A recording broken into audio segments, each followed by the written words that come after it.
Hello அஸ்ஸலாமு அலைக்கும். Welcome back to my channel. So இன்னைக்கு vlogல பார்த்தீங்கன்னா, ஒரு சூப்பரான மட்டன் கிரேவி தான் பார்க்க போறோம். ஸோ மட்டன் சாப்ஸ் கிரேவி தான் பார்க்க போறீங்க. வாங்க வீடியோக்குள்ள போகலாம். இது பண்ணுறது ரொம்பவே ஈஸிங்க. அதுக்கு தேவையானது எல்லாமே நான் இங்கே வந்து கட் பண்ணி ரெடி பண்ணி வச்சுருக்கேன். ஸோ நீங்கள் பார்க்கலாம், நான் ஒரு 1/2 கிலோ அளவுக்கு நான் மட்டன் சாப்ஸ் எடுத்திருக்கேன். இங்கே வந்து சோம்பு, பட்டை, ஏலக்காய், லவங்கம் எடுத்திருக்கேன். இஞ்சி பூண்டு பேஸ்ட், ஒரு 3 தக்காளி இந்த மாதிரி கட் பண்ணி எடுத்து வச்சுருக்கேங்க. அதோடு சேர்த்து வெங்காயமும் பச்சை மிளகாவும் எடுத்திருக்கேன். இப்போது இதை நம்ம வந்து ஒரு குக்கரில் போட்டுக்கலாம். நான் வந்து குக்கரில் மட்டன் சாப்ஸை ஆட் பண்ணிக்கிட்டேன்.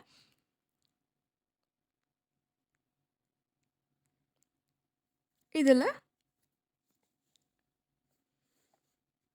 கட் பண்ணி வச்சுருக்கிற கொஞ்சமாக வெங்காயத்தை இதில் சேர்த்துக்கோங்க.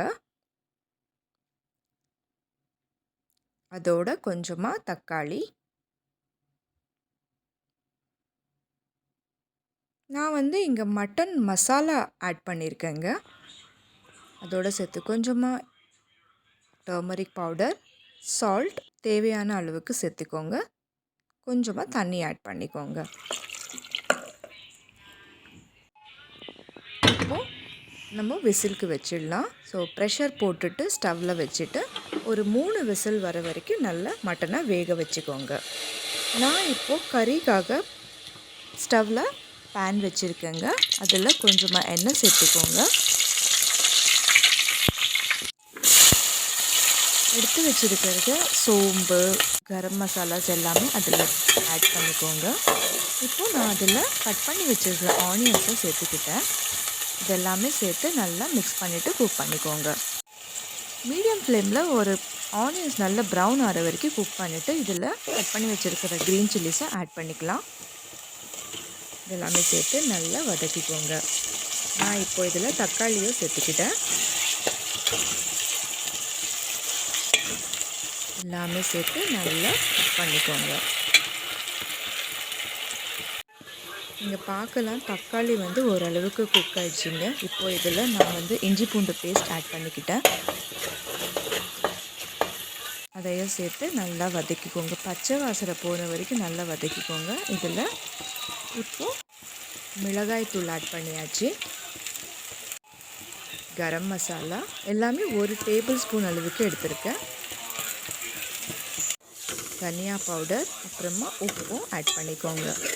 உப்பு நான் வந்து ஆல்ரெடி மட்டனில் ஆட் பண்ணியிருக்கேன், நீங்கள் பார்த்து ஆட் பண்ணிக்கோங்க. இப்போ இதெல்லாமே சேர்த்து நல்லா மிக்ஸ் பண்ணிக்கோங்க. நீங்கள் பார்க்கலாம், மட்டன் வேகியாச்சுங்க. ஸோ இந்த வேகின மட்டனை இதில் ஆட் பண்ணிக்கலாம்.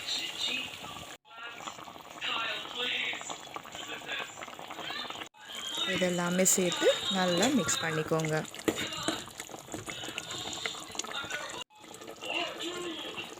மீடியம் ஃப்ளேமில் வச்சுட்டு நல்லா மிக்ஸ் பண்ணிவிட்டு அதோட கொஞ்சமாக கொரியாண்டர் ஆட் பண்ணிக்கோங்க.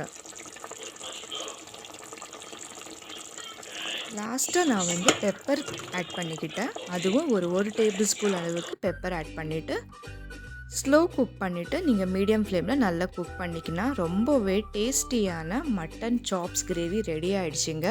இதை வந்து நீங்கள் ரைஸ்லேயோ இல்லைன்னா சப்பாத்தியோடு சாப்பிட்லாம். ரொம்பவே சூப்பராக இருக்கும்.